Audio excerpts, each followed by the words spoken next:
Welcome back to PonyFans.com's Scouting Report, joined as always by former SMU tight end and radio analyst John Hampton. The home opener is here. We're 2 days away from the first crowd in Ford Stadium, and it's not just any home opener. You start off right out of the gate with a home game against a conference opponent, UTEP, coming to town. The biggest story so far this week is a switch in starting quarterbacks. June Jones has said that both J.J. McDermott and Kyle Padron will play on Saturday against the Miners, but J.J. got his first extended play on Sunday night in the opener. What were your impressions of J.J.? What did you think of his performance? Well, at that point in which J.J. entered the game, SMU really needed a stabilizing force. With those two interceptions early, it was starting to get away from him. And I thought it was a pretty good move on June's part to turn to J.J., who stepped in pretty admirably. You know, it was a hostile crowd, obviously, and but he displayed some poise, and he's got a big arm, obviously. And I hadn't seen him much in the context of a game, but seeing him down there pressed into that situation, I thought he handled it pretty well. And then the production, the 2 touchdowns and 2 drives, spoke for itself.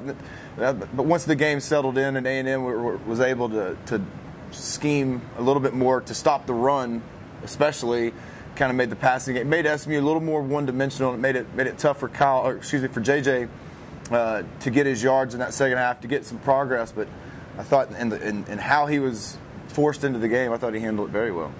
All right, you mentioned the running game. The last time SMU and UTEP got together, didn't go very well.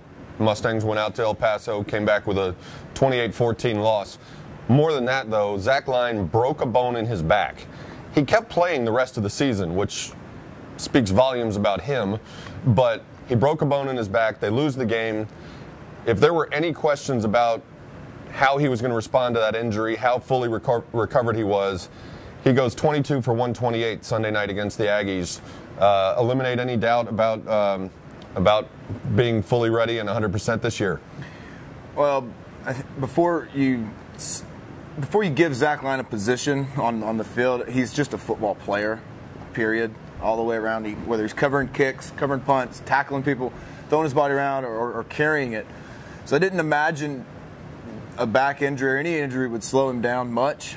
He's had a long offseason to recover from that. So, you know, that's something maybe for SMU to keep their eye on as the season progresses and as the wear and tear takes place. But I think, you know, out of the gates, week 1, he showed why he's such a man, why everybody's so high on him. He's just such a tough guy.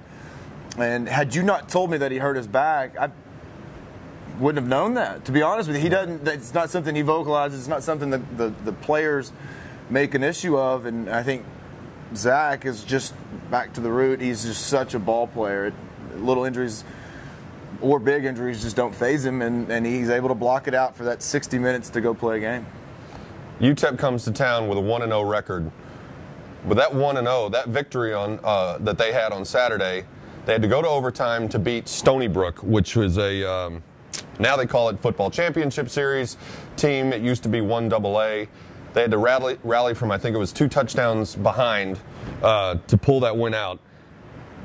Beyond just the rally that they needed, they were outgained on the ground, 231 to 36. They averaged 1.6 yards a carry, and their leading rusher had 17 yards. When you pair that up with what Zach was able to do against the Aggies, do you hope that this game gets decided at the line of scrimmage and in the rushing game on both sides? Well, it would be an error on our part to look at UTEP's first opponent and think that's going to be indicative of the team that they have, because Stephen F. Austin came in here a couple years ago. SMU needed late into the fourth quarter to get a win.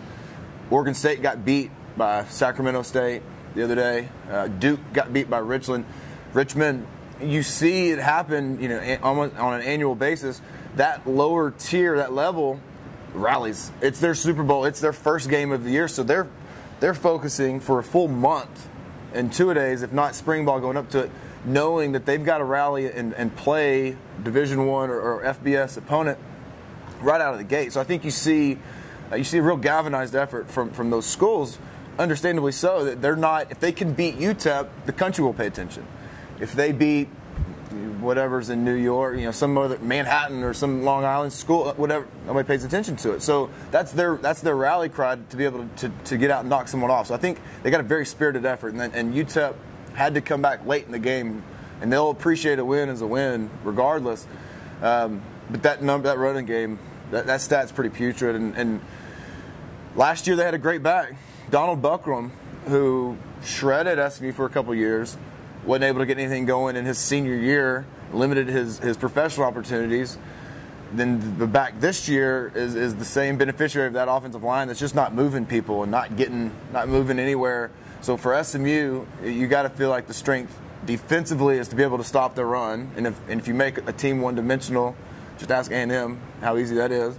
And then on the inverse for SMU offensively, especially after looking at the tape last week and seeing what kind of first half Zach had, and then the success that comes with Zach's success individually, it would seem that they will go back to that running game, get it back into Zach line, because the offensive line will actually be moving people this week a little bit more so than they were able to in College Station. The offensive line for SMU is the strength of the team. Zach Line individually may be the best player on the team, so you would, on paper, the mismatch is for SMU's running game to control this week.